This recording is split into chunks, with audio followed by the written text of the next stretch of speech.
All right, so if you're watching this, it's because you were either generous enough or dumb enough to be willing to actually go through some of the things that are bluntly not always the most exciting aspects of having a church. Now, one of the things a lot of people don't realize is that when you are creating an institution that is registered as a church, as we are with the Virginia Corporation Commission, you do have to have some, what you would call pro forma. You have to have some kind of rules and everything.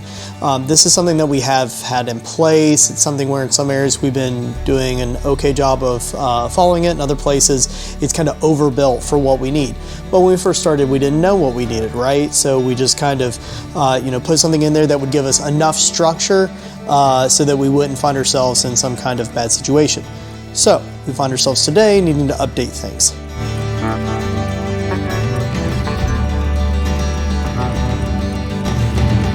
You already know that because you've already agreed to get some of this. So today I wanted to go over some of the very first things that you're going to see in some of this documentation. Basically what we have is a constitution, and then inside of the constitution there are different articles. One article is the bylaws. So those are things that get into some of the boring nitty-gritty that we'll try to distill down and make it so it's not quite so dry. The things in the Constitution deal more with the intent of how you're set up. And the very beginning of that, understandably, is just like the U.S. Constitution, is the Preamble. The Preamble reads, "We declare that the global church exists for the purpose of spreading the gospel locally, nationally, and around the world to the glory of God in the spirit of oneness." Ephesians 4:1-6. We furthermore declare that the objective of the church should be a mission and existence unto God's plan and design, which leads the constitutional church to forego earthly glories and riches in favor of honor to the Creator and His kingdom. Therefore, we hereby establish the presence of a church dedicated to God and God alone, willing to abandon all that which is familiar and comfortable in favor of extending compassion, Christian love, and service to all whom we may meet. This Constitution will enumerate and preserve the tenets of this church, the duties and responsibilities of the biblically outlined officers, and rights of individual members as they organize in His name. So help us God. In the preamble, you're basically going to see two main concepts. The first is that the church is based on a sense of unity. Now, when I say unity, I mean the type of unity that we see in Ephesians, which is unity of purpose, unity of our identity in Christ. The second thing you're going to see is kind of related to that, and it's that if our identity is based on our identity with Christ, then it's going to be based on our calling or our mission. And what that means is that naturally as a church, we are going to be willing to eschew all kinds of traditions and cultural expectations in favor of what we feel like God has called us to do.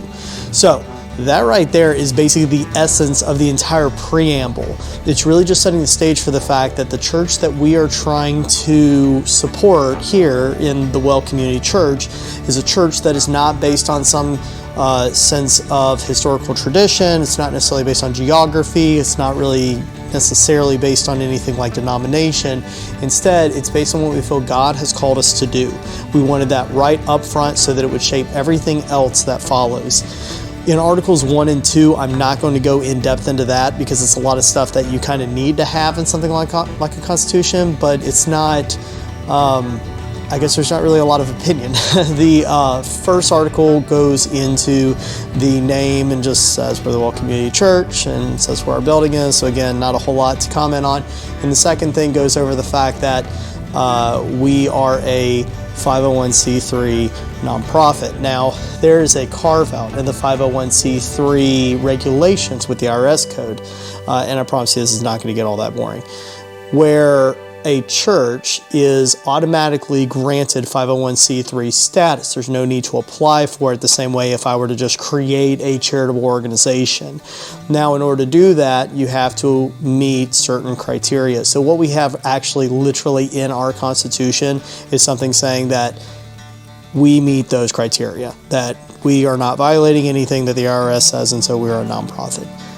That's the super dry stuff, are those two main things. So I wanted to go ahead and throw them into this thing just so that they're there and that so we can kind of march through it. But the preamble is really what I want to focus on. So thank you very much for being willing to help out with this. I really do appreciate it. It is something that may seem dry at times, but it actually is important, not just for legal reasons, but because this is where we get a chance to really codify who we are as a church. So thank you very much for your willingness to serve, and I look forward to hearing whatever feedback you have and checking in the following weeks. So God bless.